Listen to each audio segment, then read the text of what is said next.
Everyone, welcome back. It's me, Old Emo Dave, on the channel here with some content from our recent Commons Clash. Held in Firestone Games in Cardiff, we played some Pauper, and Scott, we're here commentating over some stuff we haven't seen because I was busy doing the old judging and you were busy prepping for Axion. So we're going to watch over some games. This was one of the earlier rounds, whiteweenie versus Boggles, a classic Pauper matchup. Yeah, so you've got whiteweenie on the left-hand side of our screen, so that's basically we've got a whole bunch of little guys trying to get them dead, and on the right-hand side we've got Boggles, so this is your archetypical player hexproof creature, and stack a bunch of auras and augments on it to make that your lethal threat. Yeah, two things to call out about this exact matchup as well.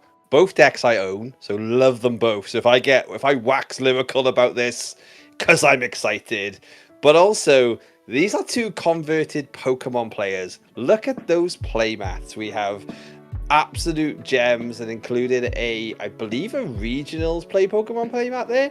So it's great to see Pauper can bring people across games as well.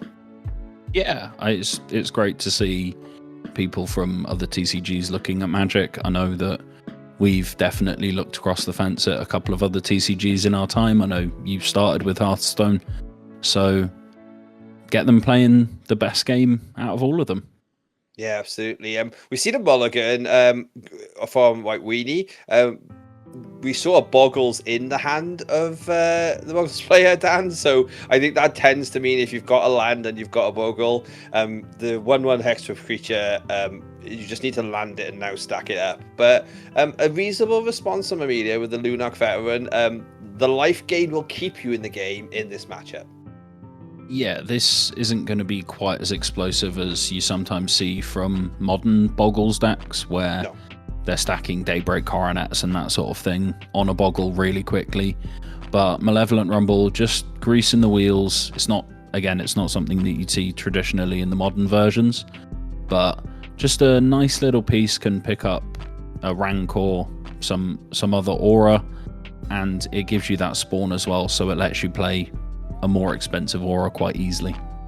Yeah, and rejecting an Ancestral Mask and a Ethereal Armor, so I'm guessing the hand's pretty strong to also then take the Rancor.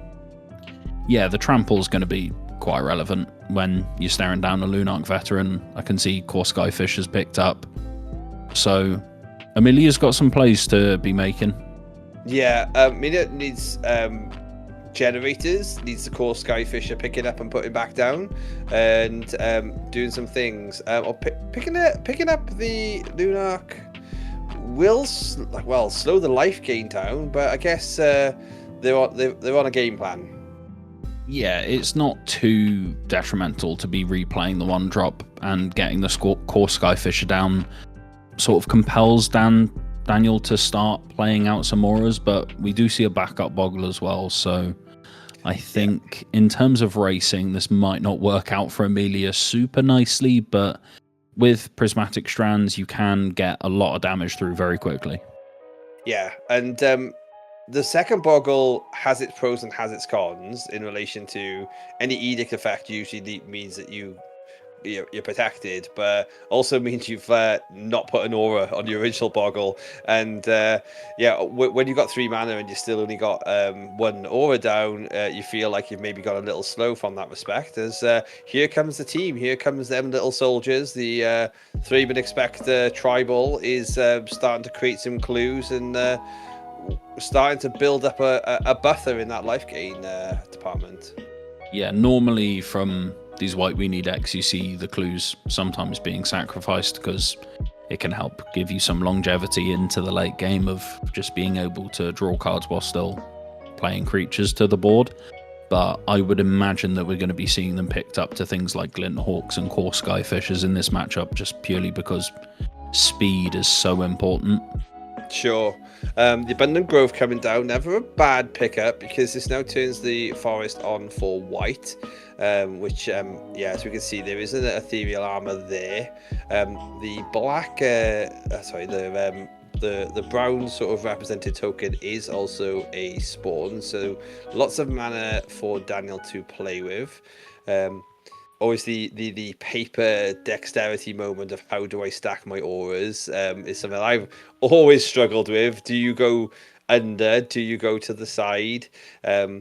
Because you still don't want to miscount, because the bits of combat math become lethal, become important.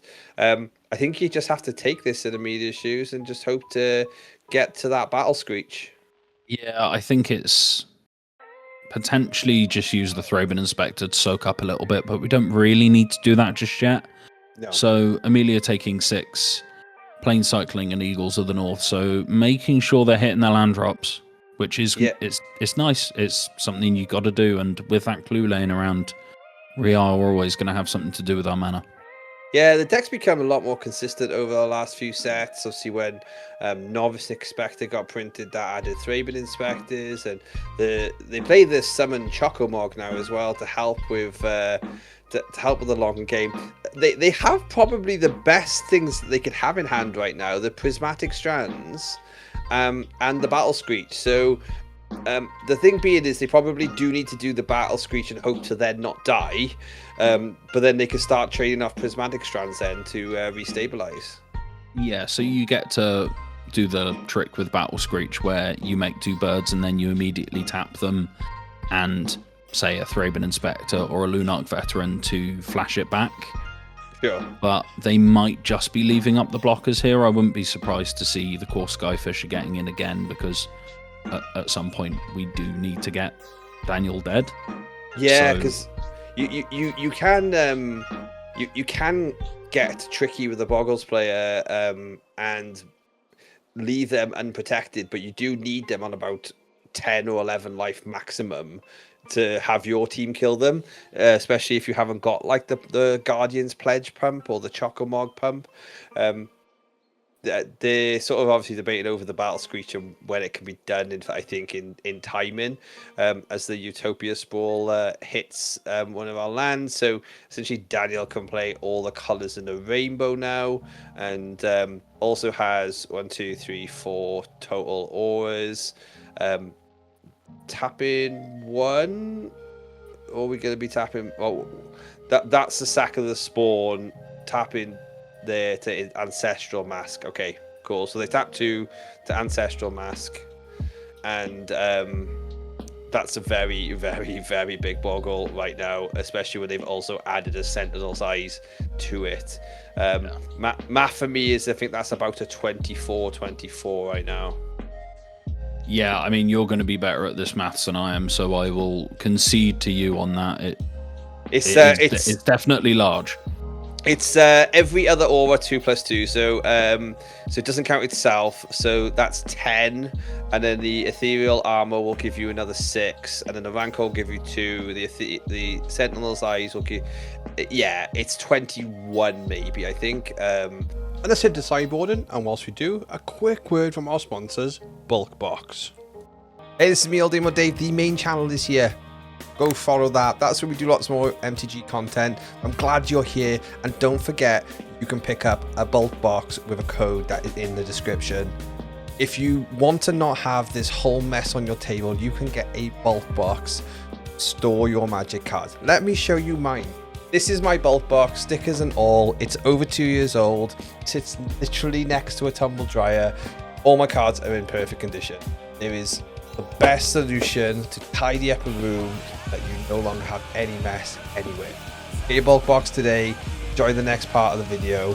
Yeah, and don't forget, main channel is here. Yeah.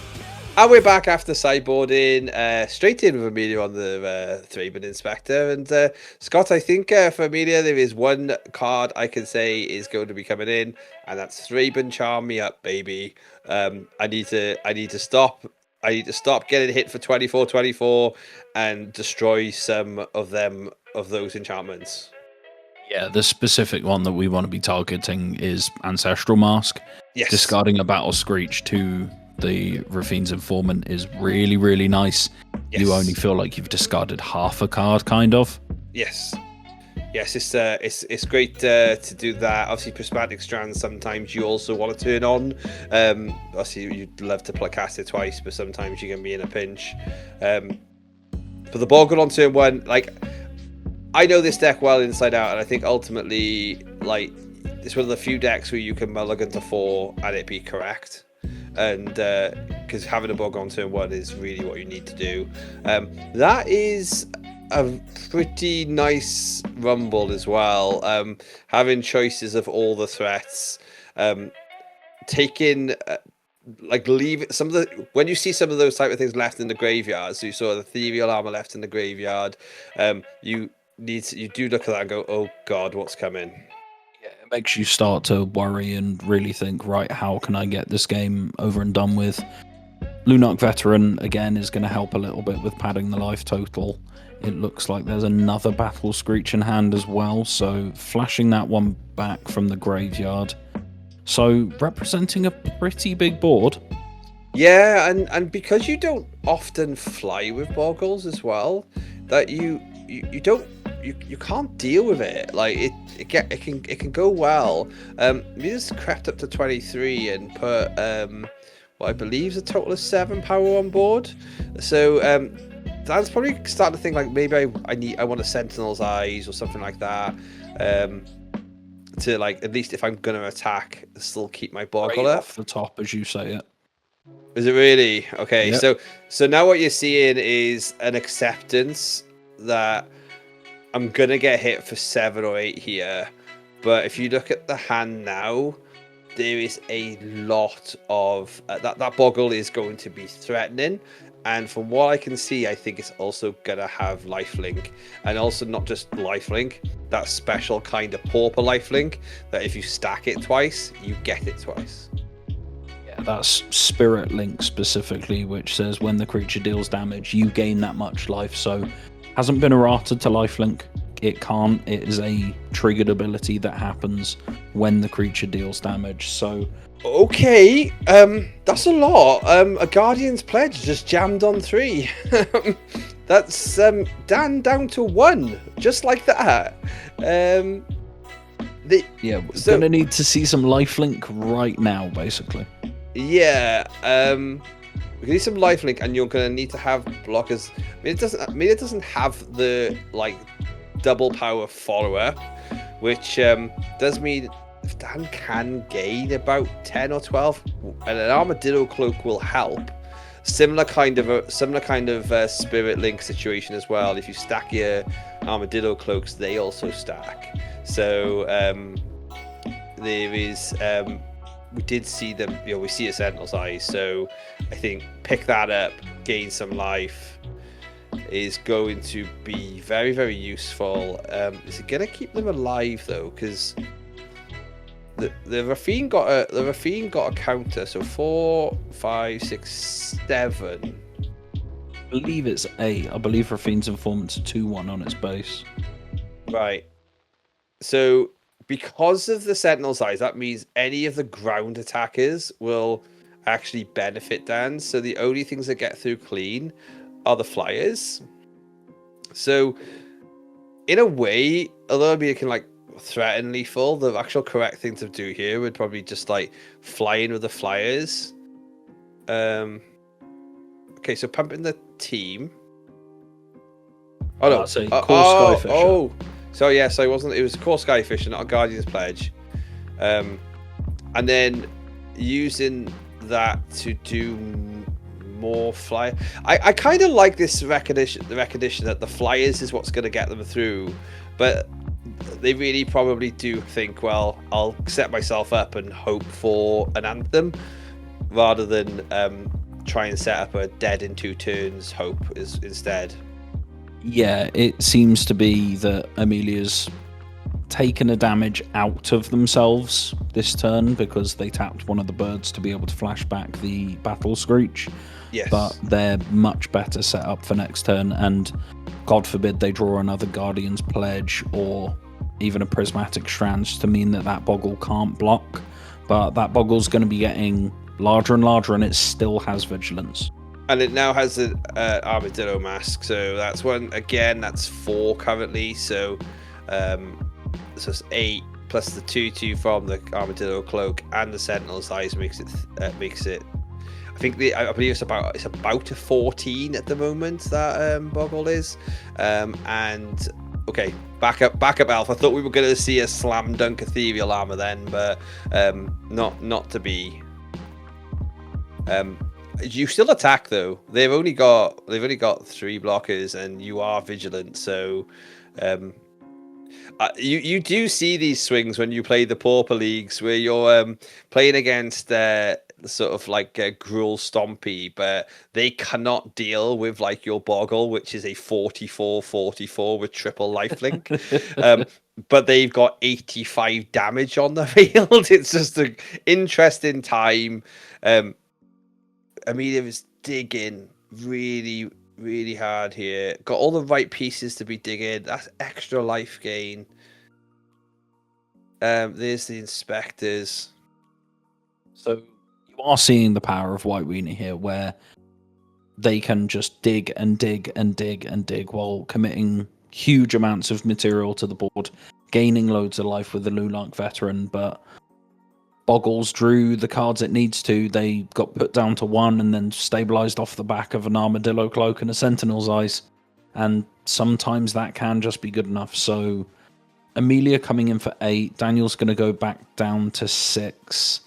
And I wouldn't be surprised if we see enough auras played for Amelia to just die here, even through a massive amount of blockers. Yeah, a Rumble will find something. Surely it will. Yeah, if we see another Ancestral Mask here, it might just be game over. A Rancor will do. A Rancor makes it a billion. A billion, and certainly not a problem to just cast whatever they need. Oh, and they also they had it anyway. they had it in hand. That's a lot. And there's a Rancor. I think that, correctly is about a 30 something. And I think it's even more than that. I think the Ancestral Masks are giving it about plus 28, and then you've got plus 5, plus 3 off the other auras. So I think it's 34. Yeah, so I think that's the sure count. So you got 1, 2, 3, 4, 5, so it's 6 other auras per Ancestral Mask, so 24. Yeah, you can't do anything about those games, and that's where Boggles is at its best. When it draws the right things and you stack them up, it gets the results. And whiteweenie, despite having all the game pieces out, was just not in a position to not die to the biggest, smallest boy in the history of Magic. Just didn't really have the tools there to fight that and get hold of the game, really. Obviously, Daniel went down to 1 at one point, but we really saw the power of Armadillo Cloak on a hexproof attacker, especially paired with Vigilance. Well, that was some excellent action there from our Commons Clash event. More to come over the coming weeks. Do you love Pauper? If you do, be sub into this channel so that you can see more of it, and we know that you love it too, so we'll cover it more. Make sure you ring that bell, because every week you'll see an additional video from this format. Catch you on the next one, and bye for now.